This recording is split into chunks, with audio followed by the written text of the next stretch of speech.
This is The Baseline, discussing the hot button topics of the NBA. Welcome, everybody. You're tuned to The Baseline. Callie Warnshaw discussing the hot button topics of the NBA as we embark on MLK Day, MLK week for us, because it's been great basketball to be played and also a significant time, as always, to cherish the man who has elevated all Black people and also people who believe in humanity. We got to be flying high, but there are two teams in particular that we're going to get ready to talk about that have been flying high since October. Hard to believe, but yes, easy to achieve. My man Warren Shaw, as always, ready to break things down. I'm going to go ahead and roll out the red carpet to my brother from another mother, Mr. Shaw. Welcome back in the fold. Are you ready to march down that path, man, that road? You know what I'm saying? The roadless travel as we continue to keep doing our thing here on the podcast. As always, my dude. You thought I was going to break out the sermon on you, didn't you? Yeah. Well, would be appropriate given, what time of the year we're in. MLK weekend, a great slate of games, as the NBA always does around that time. You got some early afternoon games. You wake up and basketball is on. It's going to be amazing. So I hope all of our fans and listeners enjoy that. But as always, salute to all the fans and listeners of NBA Baseline. Exciting show on tap, man. Talking about two great teams, one in the East, one in the West. Some pretty interesting coast-to-coast topics as well, too. I'm excited about this week's show, brother. Most definitely, man. And we, again, appreciate our listeners for hopping on board with us as we have a great guest on board to help talk about the Milwaukee Bucks and why they really should be taken seriously and need to kind of, air out all of that disrespect that's emanating in the air. Our man, Brian Sampson from Bucks Film Room is going to be hopping on board with us to talk about why the Bucks should be taken seriously for this upcoming season. And Sean and I will break down why the Utah Jazz should not be slept on either. Once again, we always appreciate you and yours for hopping on board with us and tuning in. As always, get at my man Shaw at Shaw Sports NBA or get at me at GameFace Lee. The show's Twitter handle at NBA Baseline. You know where to find us. Whatever platform you use and like to listen to podcasts, be sure to find the Baseline NBA podcast. Add us to your playlist. Kick back, relax, hit play, and allow us to be your go-to resource discussing all things happening in the association. You know how we do. You know how we roll. Let's talk Bucks, Jazz, here on The Breakdown. Time to break it down. Time now for The Breakdown. Callie Warnshaw, the Baseline NBA podcast. And our topic this week for The Breakdown is the uncanny Milwaukee Bucks. They are something of a new generation in the way that we kind of look like. We look at the X-Men. There's just some unique, phenomenal pieces that are emerging that are spearheading what I think could be another identity for how we appreciate the NBA.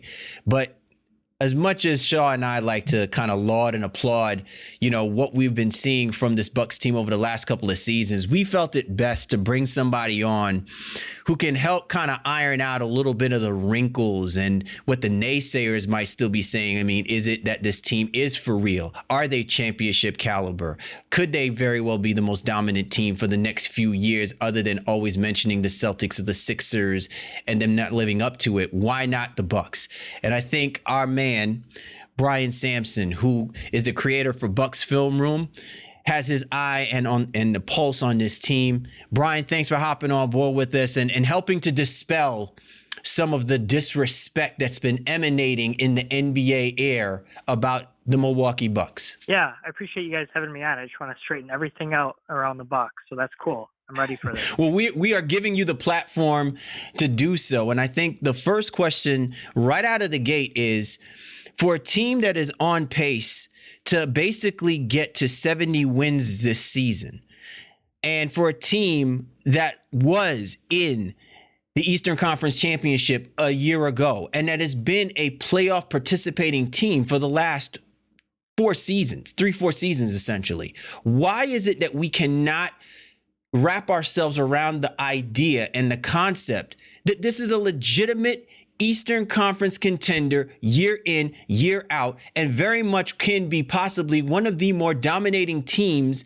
that we're talking about that doesn't have to have LeBron James on their roster? Yeah, I think one of the biggest things is this is just a team that puts their head down and they go to work. Giannis, he's kind of a flashy player with his dunks and bully ball, all that kind of stuff. But after him, they don't really have somebody that's going to go out there making the Sports Center, ESPN top 10 plays or anything like that. They just go out and they straight dominate their opponent. There's not much drama involved. They've this year they spent more time on the court winning by 20 or more points than any other margin.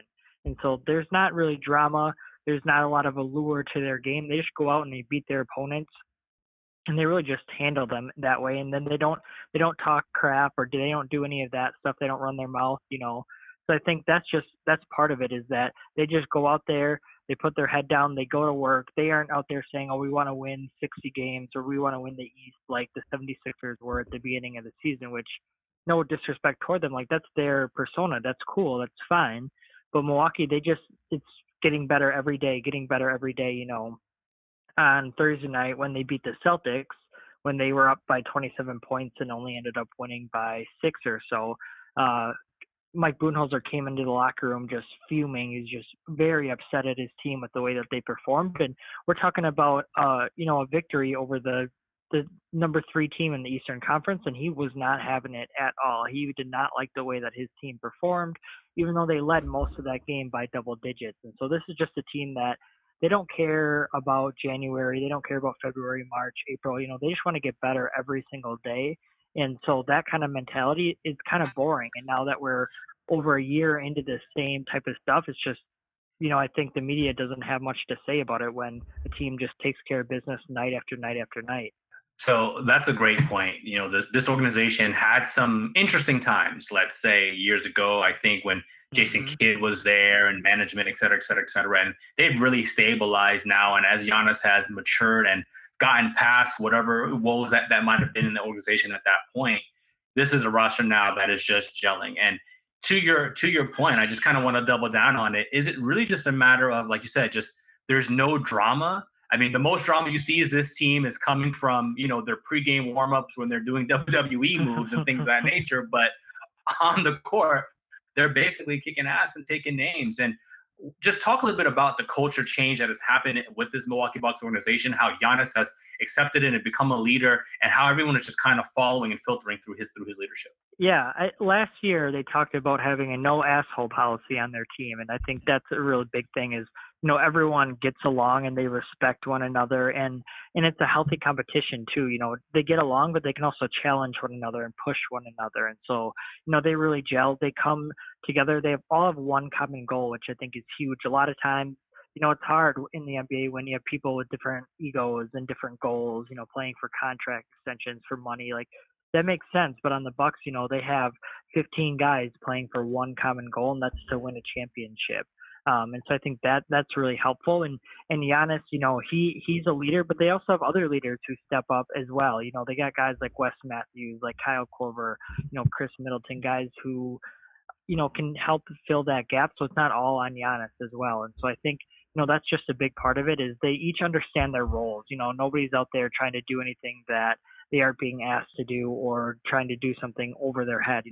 They understand their role, and it's an important role, whether that's scoring 30 points a night like Giannis, or guarding the opposing team's best wing player like Wes Matthews. And Matthews, his scoring's way down this year, but you don't see him sulking. You don't see him pouting out there. He still takes his job very seriously because it's a very important one. So it's just a team of guys who really know what their role is, and they all have that one common goal, which I think is really critical, because they put their agendas aside and they're there to win a championship and take care of business every single night.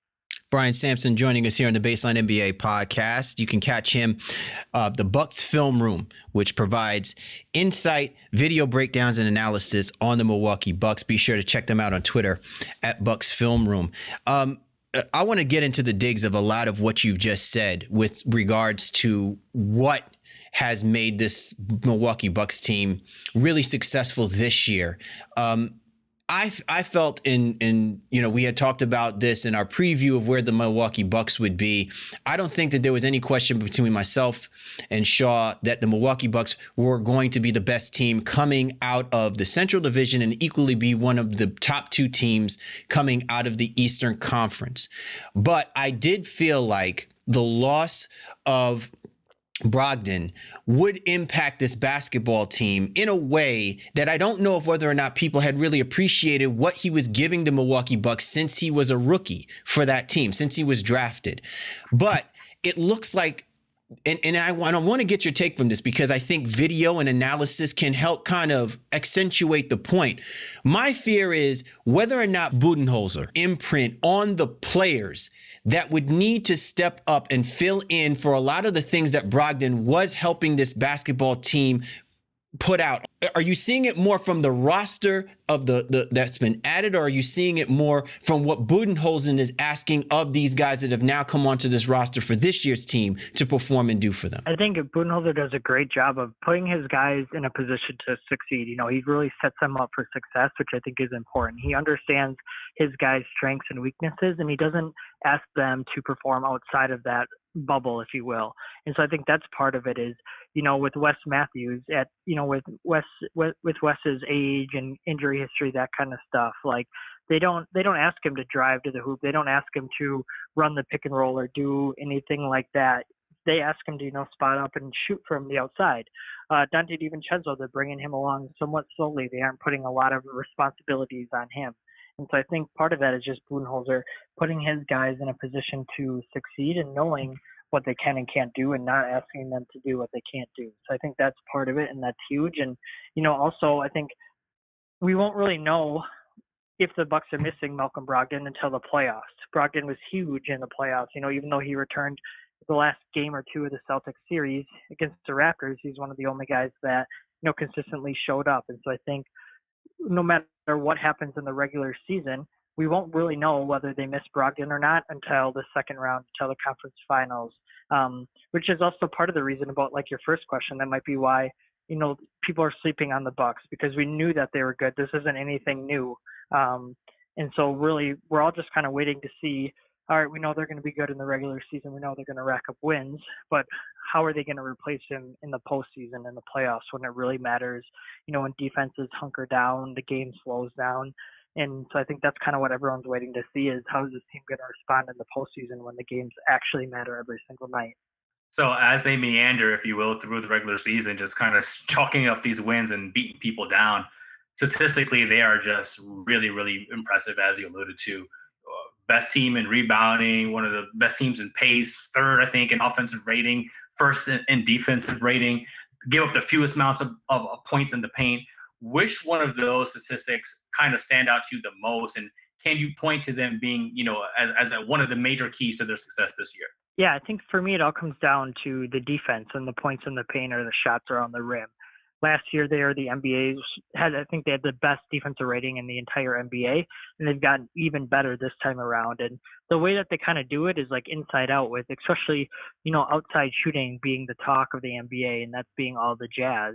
But I wouldn't say that they're happy to give up 3-point shots, but they will allow it as long as they can defend against the rim and prevent shots around the hoop. So I think like that's the thing is like they gave up the third most threes per game in the NBA or something like that. And so I think, that's really kind of backwards, but it's just talks to Budenholzer's, principles on defense is he really wants to protect the rim. They give up the fewest shots around the rim than any other team. Last year they were also first in that category, but they've gotten even better at it this season. And so I think that's really the thing that people want to talk about, how good Giannis is and how they can score in so many diverse ways. But this is really a defensive oriented team. Like they are defensive minded. They want to shut down their opponent first and foremost. And that's really the focus of their play. And so that's what I would point the attention to is this is really a defensive powerhouse now for 2 years running. And so I think that's really what a lot of their success, they can't control how many threes they make every single game because you're going to have off shooting nights and different things like that, but they can control the defensive side of things and how often teams get to the basket, and they want to prevent that. So I think their defense is really, one of the underrated keys to their game and something that really, they're hoping can carry them all the way to the NBA Finals this year. Brian, so let me go ahead and kind of put it on the flip side. We're talking about what makes them great. When you look at these statistics, and they're gaudy statistics, which one looks like fool's gold to you? Which one looks like, well, yeah, during the regular season, this all is great, but this part of their game could be susceptible. Now we start narrowing down the field of the participants that are obviously playoff worthy, and also whether or not what they're not doing well is it has to be shored up if there's expectations for them to get out of the East and ultimately get to an NBA Finals. When you're looking at this team, what do you think needs to be? It looks good statistically right now, but clearly it's not good enough when we start trickling down and getting to the latter part of that season. I'm going to kind of take the cop-out answer and say shooting. I mean, no team has enough shooting, and I think the Bucks are in that category. Last year against the Raptors in the finals, like we saw that hurt them. The Raptors, by now, like the strategy is well known. Build the wall, don't let Giannis get to the hoop, let the shooter shoot. And I think that's still the strategy that we've seen this year. That's the only one that's been successful, is prevent Giannis from getting to the hoop and let the shooter shoot. And so I think, that's the thing that they still got to continue to work on. Chris Middleton, he's knocking down like 41% of his threes, which is great. Like that's what they need, but they need more than him. And so I think part of their, Eric Bledsoe is going to be a big question mark. He's had 2 straight duds in the postseason. Can he, is he going to put together a 3rd straight disappearance? Is he going to ghost them again, or is he going to show up and actually do something this time? Brook Lopez, his 3-point shot, he's down 6 percentage points this year. Is that going to continue in the regular season? How's that going to look in the postseason? I think that's huge. Before, he's pulling away the opposing team's, best rim defender, their 7-footer, their center, taking them all the way out to the 3-point line. Now, if he's only shooting 30% compared to 36% like last year, then they don't have to worry so much about him. And so I think it just comes down to that shooting, which is true for most teams, is can the Bucks put enough shooters, or maybe the question is, can the Bucks shooters make enough shots to make opposing defenses pay for locking down the paint? Because we know that's going to be their strategy. We know they're going to load up against Giannis, against Eric Bledsoe, all that stuff. So can the Bucks shooters that they have right now, or that they're going to add, or whatever, can they make enough threes to open up the court more and create those driving lanes once again for Giannis? I think that's, the big question that remains to be seen. And we've seen the games that they've lost where they have not been able to make their shots. And so I think to go along with that, can they make enough shots 4 out of 7 times, or can a defense make them pay 4 out of 7 times and take that series? I think that's really the big question mark, and what everything will come down to in May or June. So let's double down on some of that and even go back to the earlier question. When it comes to the lack of attention, in some ways, is it because what is the thought process of Chris Middleton, as that second option, as that second guy behind Giannis, and Bledsoe as a third option?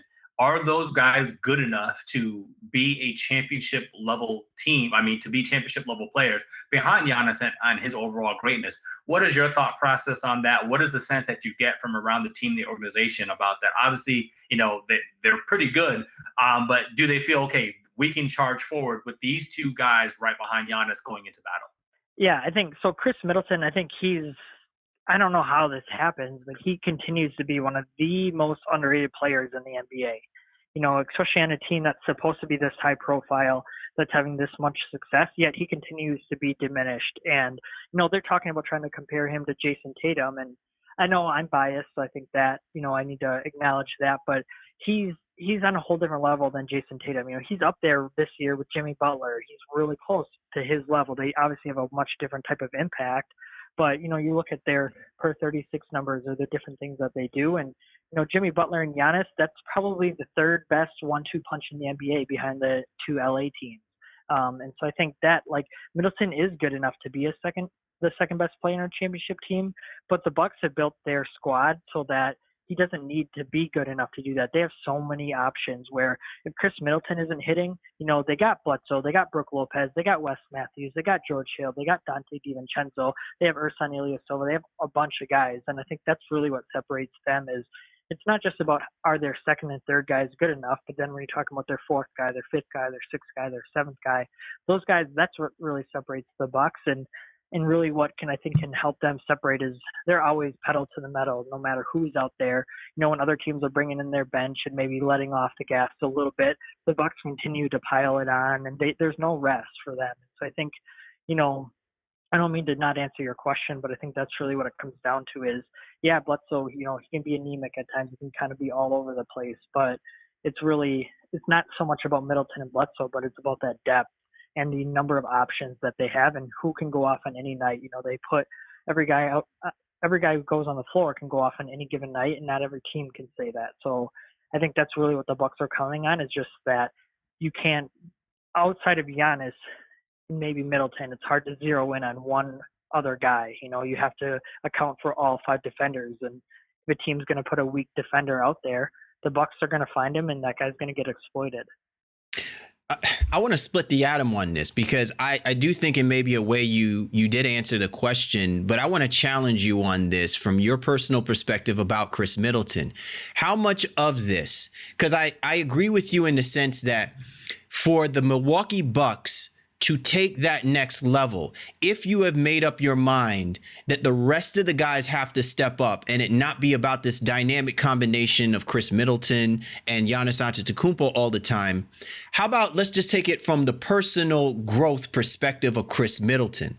Because at some point, you really got to know what you have in this guy. He ultimately may have to be that guy against the Los Angeles Lakers or whoever comes out of the Western Conference. I'm just wondering, do you see that within him, that this season he can elevate to that level regardless of how great this team holistically is? Yeah, I think with Middleton, there's always a risk. He's not as sound as the other top guys. He's not as consistent as Anthony Davis or Paul George or other, the other second fiddles. So I think that's always a risk with him. And he's had his ups and downs in the playoffs. Against the Raptors, he disappeared last year, but he also played well against the Celtics. 2 years ago, when the Bucks played the Celtics in the first round, he shot the lights out. I think he shot 50, 67% from downtown throughout a 6 or 7 game series. And so I think he's shown us both the good and the bad. And a lot of it too, I think, is matchup dependent, and who he gets matched up with and how that all looks. So I think there's more risk with him for sure. But he's also proven that, both the ups and the downs, that he can hit them both. And I think that's, what the Bucks are counting on, for him to hit the ups. But when he has those lows, other guys can come in and fill in the gap. So as this team is cruising and on pace for 70 wins, we know Horace is a guy who still is always looking and wants to know what might potentially be out there. Do you see this team being active here in the next, whatever it is, 3 to 4 weeks before the trade deadline, approaches and closes? Because otherwise, the team is pretty locked up in terms of salaries. Almost everyone is back, even going into next year, with a couple of exceptions. I think on the edges there, Connaughton and Corver. I think Lopez has an option or something like that. But do you see this team standing pat, or do you feel Horst will make another move, maybe around the edges, as they like to say? Yeah, I think it could go either way. I mean, Horst has made a move in each of the last 3 years, so I could easily see him do that. I think it just all depends on what the price is. They kind of have this mindset where they're planning for Giannis to stay, so they're not going to give up a bunch of assets that they think could help them win multiple championships. I think that's kind of the precedent that they set with Brogdon. Is part of it was they weren't trying to be cheap, but they didn't want to go into the salary tax a year early, because they are counting on Giannis resigning and then them going into the tax at that point. And so I think it just depends on what the price is, who's available, will they really help get them over the edge. With Milwaukee's depth, they have a lot of good players, and so it's going to take a special kind of player to kind of push them over the top, especially because that gap seems to be so big right now between them and the second best team in the East, whoever that is. And so I think it all just depends if they can find the player for the right price. Horst has shown that he'll make a move. If not, I think that they might be okay with standing pat this time around. How confident are you about? Well, let me ask you in this kind of way, Brian. Do you feel the Bucks should make a play by the trade deadline? Do you think it's necessary? I've often believed, don't mess up a good thing, right? Maybe put the pressure on your coaching staff to coach up these guys to fill in those voids, then assuming that you got to go and get somebody to do what I know that you should be expecting the guys that you already have on this roster to do. Or do you feel like, from the sample size of this season so far, it's still going to be imperative for them to probably look and add another piece to this team? Yeah, I think it could go 50-50. I mean, I think a lot of it will depend on what other teams do. Okay. I think they'll be reactionary this time around. If other teams add like a big piece, then yeah, I think they might do it. But if other teams are just, adding around the margins or doing something like that, then no, I don't think that they would be too worried. So I think they'll just be reactionary, and they'll see, if somebody somehow acquires a huge star or a big name or something like that, then yeah, they might feel they need to do a little something. But if not, I think that they'll be fine. I think it also will come down to price. They're not going to get into a bidding war with another team just to acquire a seventh or an eighth man. So yeah, I mean, I think it could go either way. Do you think Horst though is the kind of guy that he'll do something to basically do addition by thievery, put a player on the roster to deny someone in that same conference the opportunity of adding a piece that would be beneficial to that other team, like the Celtics, Raptors, the 76ers, or whomever that is playoff contending? Yeah, I would say that he would explore it, but I don't know if he would actually follow through with it. I think he might kind of dip his toes in there to drive up the price maybe a little bit for a contender, or for a competitor. But I don't think that he would go through with it just because they have such a deep team. And so like if they're going to acquire somebody to be their eighth or ninth guy and give up future assets or picks, like that just does not seem like the smart move, even if it's to keep that guy from going to a competitor. So I would say I would guess he'd dip his toes in the water just to maybe drive up the price a little bit, but I don't think he would actually go through with a whole acquisition just to keep that guy from going to a competitor. So my final one here is just kind of, doubling down yet again on some of the disrespect. So recently, in recent weeks, we've heard the conversations about Stephen A. Let's see Giannis in Golden State, and when they, beat the Warriors or whatever, and Curry and Greek Freak talking, et cetera, et cetera. Just what is the sense you get from the organization, Giannis himself, maybe, and just maybe even the fan base about this? Oh, he can't be there. He needs to go somewhere else. Do you feel like if they don't make it to the finals or don't get to at least to the Eastern Conference Finals in some way and are very competitive, that there's a real threat of him leaving at some point? But this narrative that people or some mainstream media are trying to push that he needs to be out of Milwaukee, just what is the sense that you get that from that around the team and the fan base itself? Well, I think the fan base and the team are on two whole different levels in this. On the fan base, they're freaking out. They want their team to have attention. They want their team to be talked about, not just about where Giannis is going to go, that kind of stuff. But the team, they don't really care. I mean, it's all going to come down to winning. Can the Bucks win enough to keep Giannis around? He doesn't have ties to LA or to San Francisco or to the Bay Area or to wherever. Like, he doesn't have ties to any of these teams or these cities, and so Milwaukee is his home. He only cares about winning. That's what he wants to do. And so can Milwaukee do enough to win? I think that's just what it's going to come down to. And Giannis has been great at deflecting all of these questions. From media day, I was there at media day. He was asked, and he said, "I'm not going to talk about that this year." Just laid it out right there. Like, I'm not going to talk about my contract. Not going to talk about free agency. Nothing. I mean, he's still under contract for another year and a half with the Bucks. People sometimes forget that. Anthony Davis, he's going to be a free agent in a few months, and nobody talks about where he might go. And he hasn't been with LA obviously nearly as long as Giannis has. He hasn't committed. Giannis has said in the past how he's committed to Milwaukee, different things.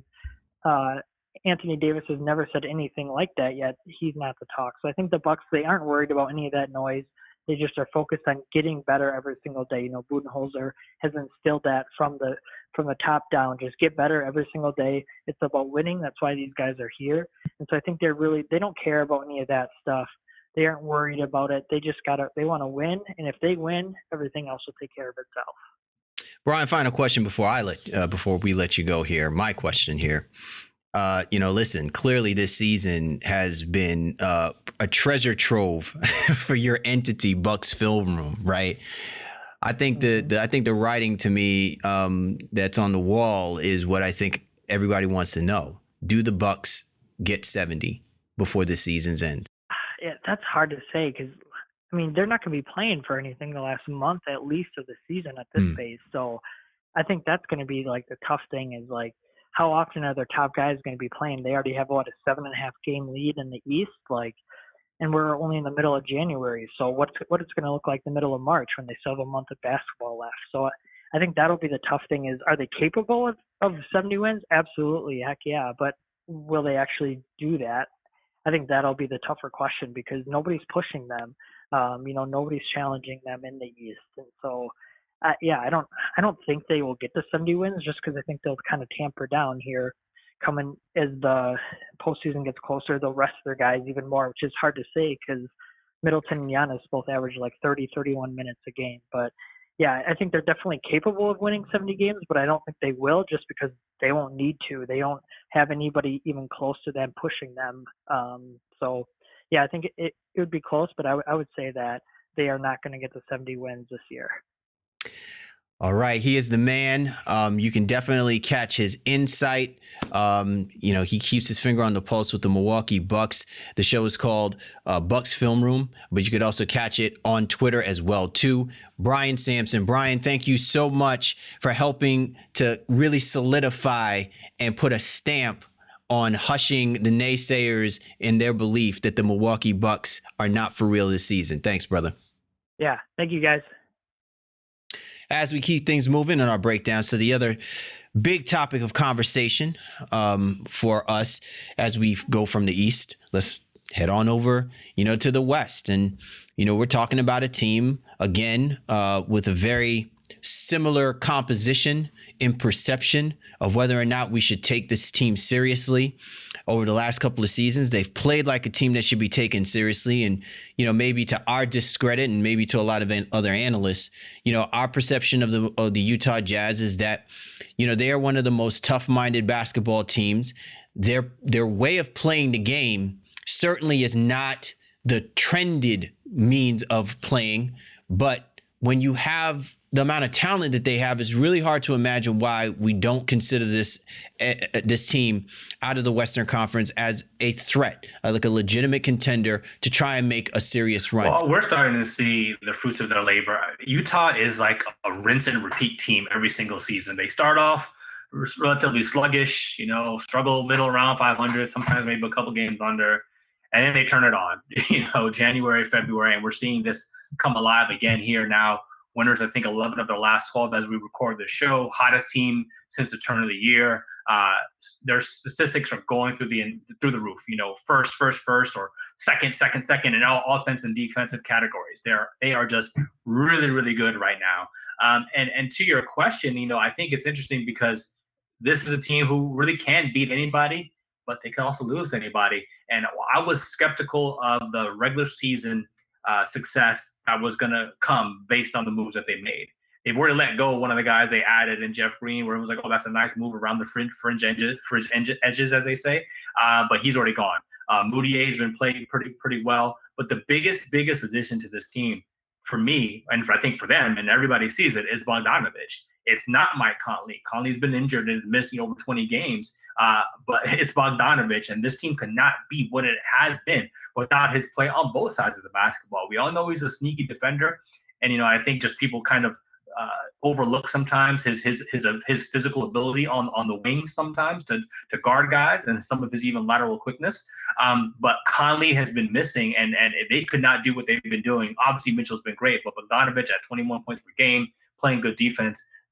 He to me gives them a chance to beat anybody, as I alluded to. They can beat anybody with his, especially with his ability to have clutch shooting and 3-point shooting specifically. Mitchell and Bogdanovich are a great combination offensively for this team. So how is it that Snyder has been able to set up Bogdanovich in that way? I've been, and maybe that's just a great mystery because me, Shaw. I've been very hard on BB. I've been very hard on him. While he shows. He has feathery touch. He shoots the ball like no other when given the space and the opportunity to do so. And I've often said, I don't know how much dependency some teams really want to have about having this guy shooting the ball as much, getting as many opportunities to create buckets. It's kind of often the same thing that we said about the Celtics and their usage of Ray Allen when he was getting on the latter part of his career, and how the Philadelphia 76ers were solely dependent on getting JJ Redick off, early and often when you have arguably two of the most dominant players that are on the uptick. I'm not saying that you don't focus on getting opportunities for guys like BB and getting opportunities for the Redicks and the Allens of the world, but at some point when you know that you really have a dynamic in your team, whether it be inside or outside, you got to make sure that the priority is still there, that those guys are going to be front and center, and you can mask the potential and the opportunities that you get. So what is Snyder doing, Shaw, that you're seeing that's giving us this idea that it's not solely about because they brought him on the team, but that Snyder is giving him those opportunities that clearly he wasn't getting when he was in, playing for the Pacers, when he played for the Nets, when he played for the Wizards? What is he doing now that's making it easier for him to do what he wasn't getting before? Well, this is just a better overall team that really thrives on their defense. And obviously Indiana is very good and has been pretty good here for a little while. So no disrespect to them. I just feel like right now he's really truly relied upon, to be out there and to spot up and do what he does best. I think the latter part of last year, when Oladipo went down, he got worn down because all of the offensive load was on him. And while Mitchell and Oladipo are comparable, and even in some ways to their style of play, they're still very different as well. And I think Mitchell has matured in a way where he can handle the ball a little bit better right now. I liken him. He's not Devin Booker, but I liken the scenario where it's like I don't like Mitchell having to ball handle. Like I don't like Devin Booker having to ball handler. I like them to ball handle, rather. I like them being off the ball and then in spots being able to create, but not having to be the primary guys who create offense. But Mitchell has assimilated to that. But the caveat to that is kind of going to an earlier point from way ago, last year, your time, with your boy Joe Ingles. Ingles stepped into this starting lineup when Conley went down, and he's been phenomenal. His starting stats versus reserve stats are completely different. He's much better as a starter for them, and a lot of their winning has been attributed to his ability to handle the basketball and give this team multiple playmakers on offense. In addition to getting Jordan Clarkson as well too in a minor trade a couple weeks ago, I think Clarkson is 11-1. With the roster since they've acquired him. But to me, all of that is what's affecting Bogdanović and his ability to just shoot high percentages from three and be a clutch guy down the stretch, because he's not the main cog of this. Mitchell's handling the ball. Joe Ingles is handling the ball. Clarkson in spots is now handling the ball a little bit as well too. And of course, you'll have the big man Rudy Gobert down low. I mean, I like a lot of what we're seeing from the Utah Jazz, and I think it'll be interesting when Conley does come back to this team, where and how he fits with what this team, I think, ultimately needs to do. My concern, I think, Shaw, is that this team can very much be a team that you can look at moving forward and say, hey, really the other three teams in the conference, Lakers, Clippers, Nuggets, are who the Jazz should really truly worry about. I'm not saying that they shouldn't worry about the Houston Rockets. They really should worry about the Houston Rockets, because James Harden has had the Utah Jazz's number each of the last few seasons. They've had to match up with them in the playoffs. And then you add the dynamic of a Russell Westbrook on there. And it's interesting because that matchup, they really can challenge the Utah Jazz just from a matchup perspective. But I'm saying, how safe is the space that the Utah Jazz really are in? They're not the type of team, Shaw, that I feel like they need to be worried about where they're positioned in the Western Conference playoff picture, because either they're going to be good on at home, or they're going to be and they're good on the road, or they're just not good enough to get past maybe the first round. Like the stopping point always, like when I'm just wondering, when you see this basketball team, do you see this team with the same kind of confidence that whoever they play in, it doesn't matter if they're first, fourth, fifth, sixth, whatever, that they're going to be competitive, and they should at least, the very least, be making a play to a Western Conference championship, because the team is rounding out in that kind of way? Or do we still have to be in this wait and see process with this team, see where things fall for us to kind of feel that way? I think we're definitely in a wait and see, and it's not to discredit them, but I mean, they haven't had the level of success that they're seeking yet, right? They're not there. So this recent stretch is great. It's amazing, and has us talking about them on our show here this week. But we do need to see more. And, they're still on pace to win around, 55, 56 games, which is, comparable to what they've done in seasons past. So to me, it's going to be about the playoffs, and I'd like to see them get home court advantage. Being a 3 or 4 seed potentially, and seeing what they could potentially do with it after that. Was anything else in the Western Conference matchups, dictate in styles, dictate fights, and I think they don't match up well against everybody, although they're playing well against everybody right now. But they've had 2 very, very close games within the stretch against the New Orleans Pelicans.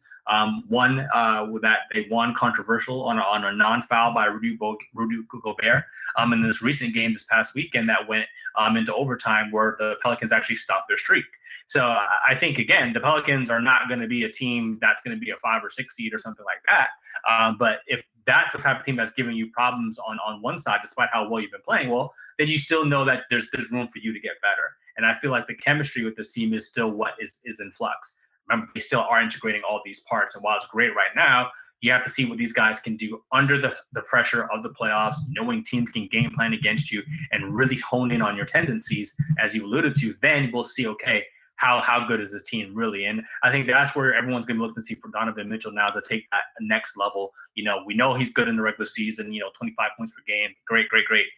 Are you a guy now who can go out there and get that and do it efficiently, when it comes to the playoffs? And can your teammates now also help you out as well, too, especially the Bogdanovich? And that's where I really feel like a guy like Conley is probably going to pay the dividends there. They're not worried in Utah right now about his very, very slow start. His worst start in, 5 or 6 seasons. But they are concerned about how can he stay healthy enough to be in the playoffs, to be the impact player that they want him to be. All right, Shaw. So we asked this question with our man Brian Sampson about whether or not you think it's important that the Utah Jazz think about adding a piece. I'm sorry, whether or not the Milwaukee Bucks should add a piece, if John Horst should look to do that, or do you not mess up a good thing? So I'm going to ask you this question. When we're talking about Lindsay, should it be that they're looking to add another piece to this basketball team, or is it on a wait and see process because of the fact that some of their core pieces are still on the mend, and until they get that full roster like they had hoped in the beginning of this season to be fully integrated and playing, that they'll be able to truly see whether or not something needs to be done? Well, I don't think they're going to make another move that's going to be of note. Getting rid of Jeff Green and then, a week or so later, adding Jordan Clarkson for Dante Exum, I think that's the move. I think they're I don't say they're done, but I think that was their big move. Clarkson coming in now and playing great for them off the bench, giving them some really great scoring, as a reserve man for this team. And again, as a guy who can also ball handle in a pinch, especially if Conley were to go down again. So to me, I don't know that they're going to make another move, because this team they really just want to see it gel. And then who would they be able to trade or move off of to get anybody of note? You got to keep the core of it of Conley, Gobert, Bogdanovich, Ingles, and Mitchell kind of together. So who can you potentially move? Ed Davis has been hurt all year. They just signed Royce O'Neal, so he's not going to be able to, or just extended him as we recorded this weekend. So they're not going to be able to move him right now. And Moody's got a $1.7 million deal. What's going to happen with that? So I don't think they're really in a position to do a whole lot in the trade market now. Maybe in the buyout market, same thing, to add something on the edges. Maybe they get another big behind Gobert, especially if Davis doesn't come back. So I think that's something where they could potentially utilize some help. But there's really not a whole lot out there in terms of the trade market for them. All right, so we're seeing career numbers from Donovan Mitchell. And to your point, you're not seeing much that's going to take place.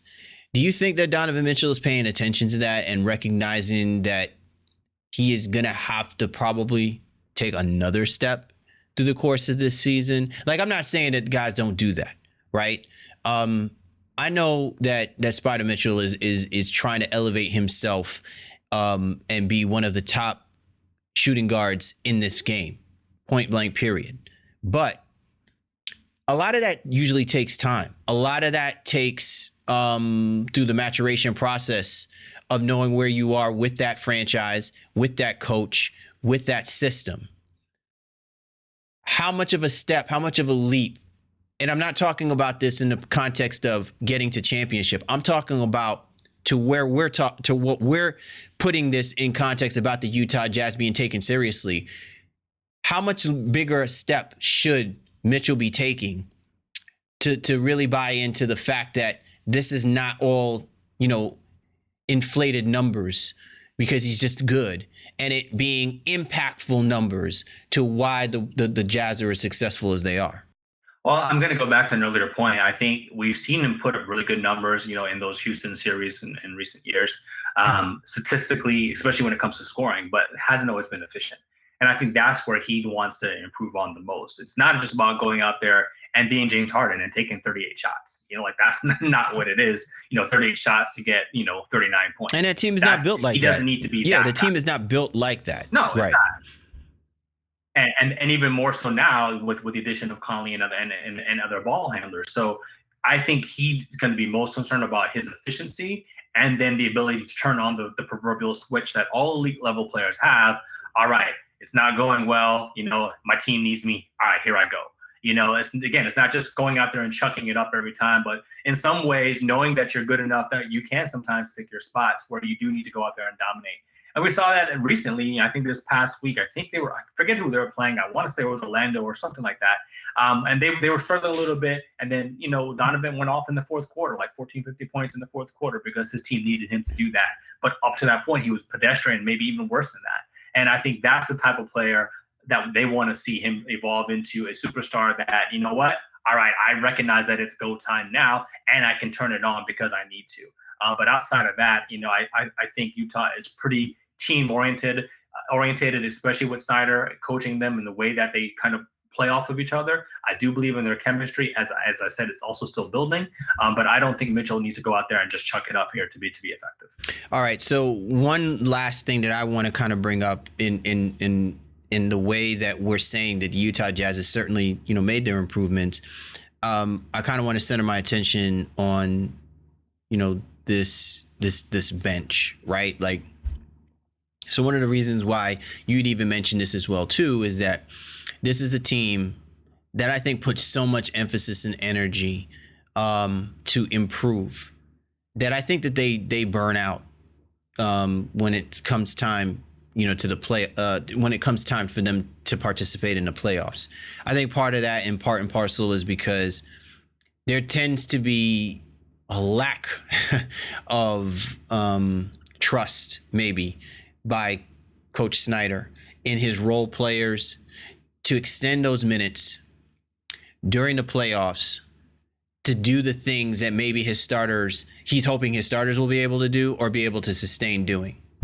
At what point do we see the emergence of Snyder's impact on the role players rather than it being just on the starters and just on the fact that this team defensively, collectively is really good? Like, when are we going to – who are you looking at, Shaw, as your X factor players going into the second half of the season that there's room of opportunity to be in Snyder's, toolbox to pull out and say, I need that guy coming out there and really helping us as we start making this playoff push?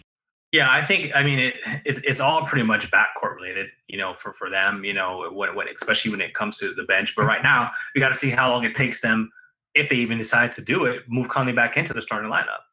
He came back over the weekend, played a couple minutes off the bench, coming off the hamstring. So is that a role now that he will accept and utilize that for the remainder of the season, or do they eventually want to work him back into the starting lineup? I'm not too familiar on the specifics of Ed Davis's injury and when he'll be back, but I think that's a guy who they definitely want to utilize, obviously, especially as a backup behind Rudy Gobert. If not, they're going to be, like I said, looking at the buyout market, try to fill up that front court positions and give Gobert some help.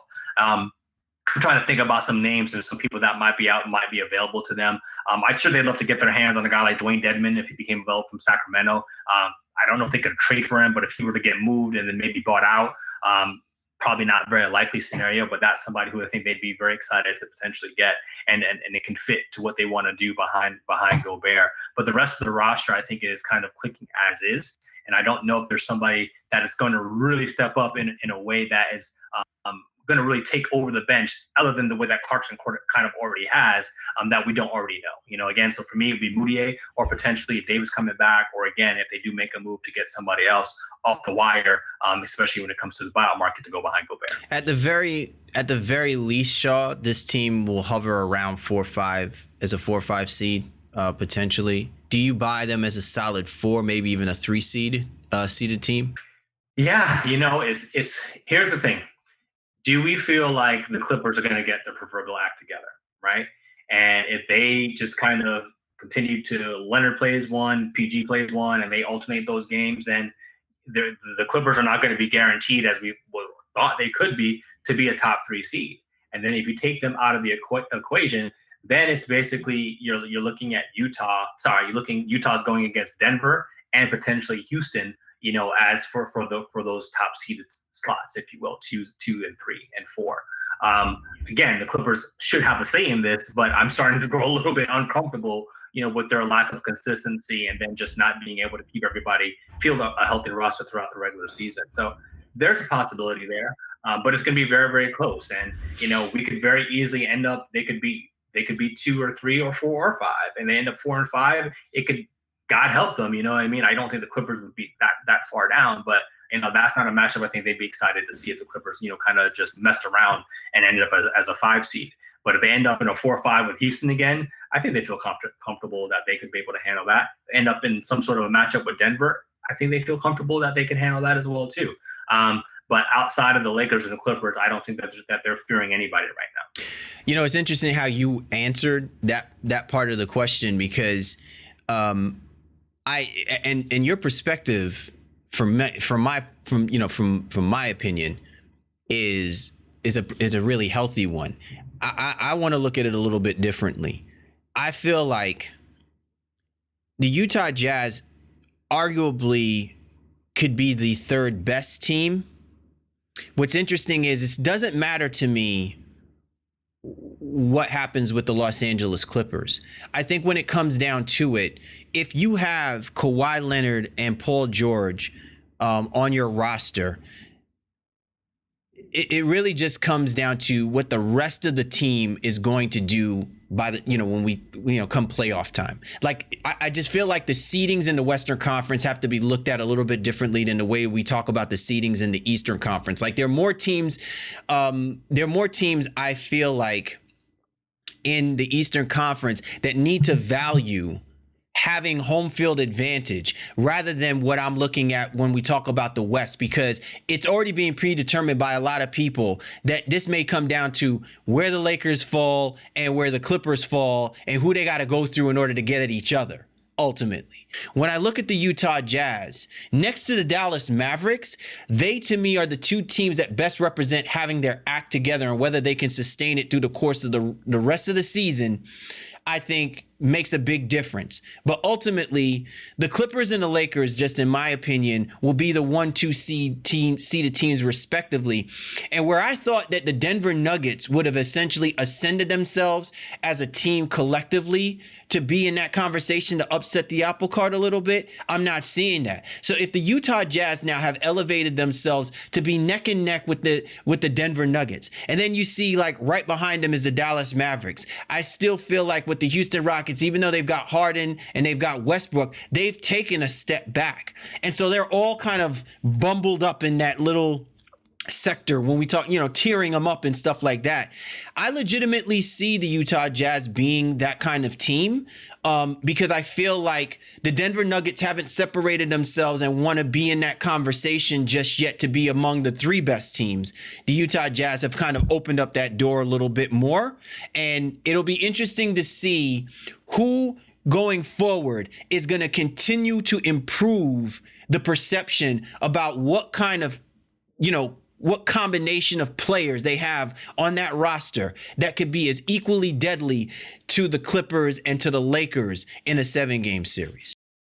Well, I love that analysis, especially when it comes to Utah's ability to just continue to fight. And I'm concerned, as I alluded to the Clippers, although they're still, I think, second in the West right now as we record this podcast, their level of consistency is a problem for me.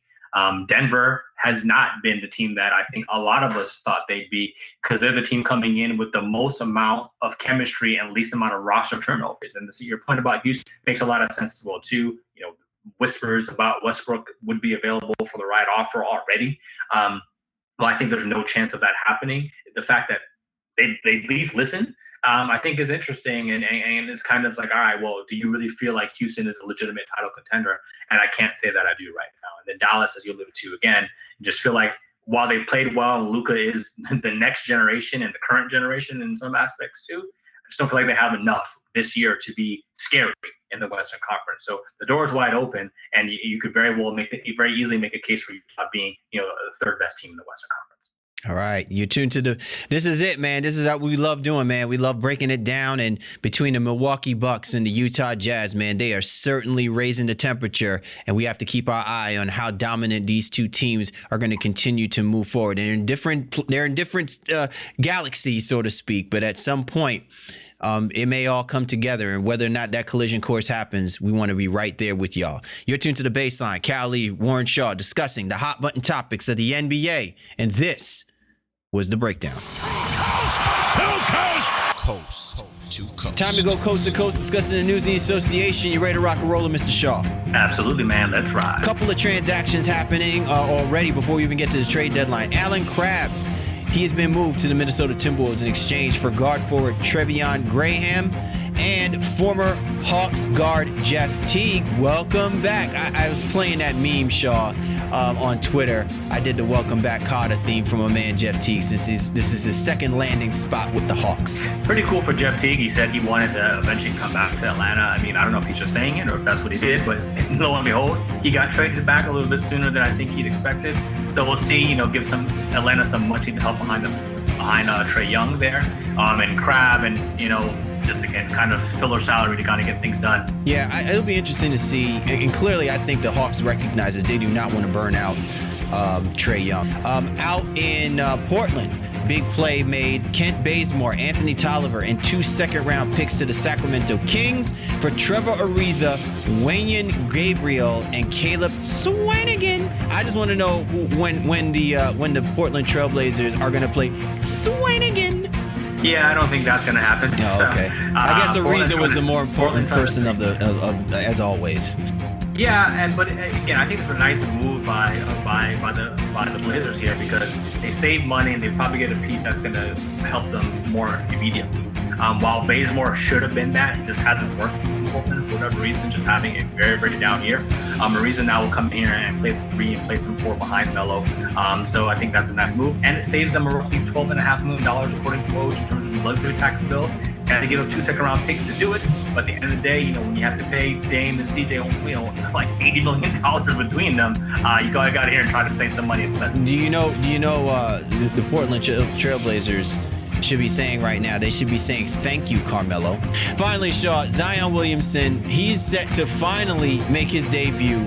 I don't know what's been more important, the impeachment trial of Donald Trump, or finally saying that Zion Williamson is going to be playing an NBA game. They're saying he's set to play this week.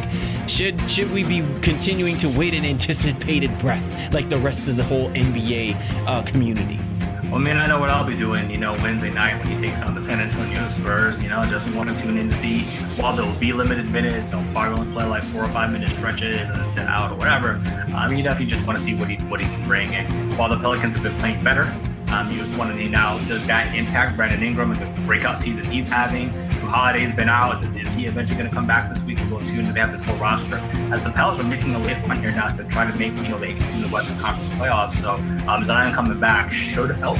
But I think we're all waiting to see just what it looks like and see if he can overcome the injury. Well, listen, I'll give credit to the Pelicans, man. They have milked this thing so good. So if nothing else, they have made the Pelicans a relevant basketball team, even though their play has been irrelevant from time to time.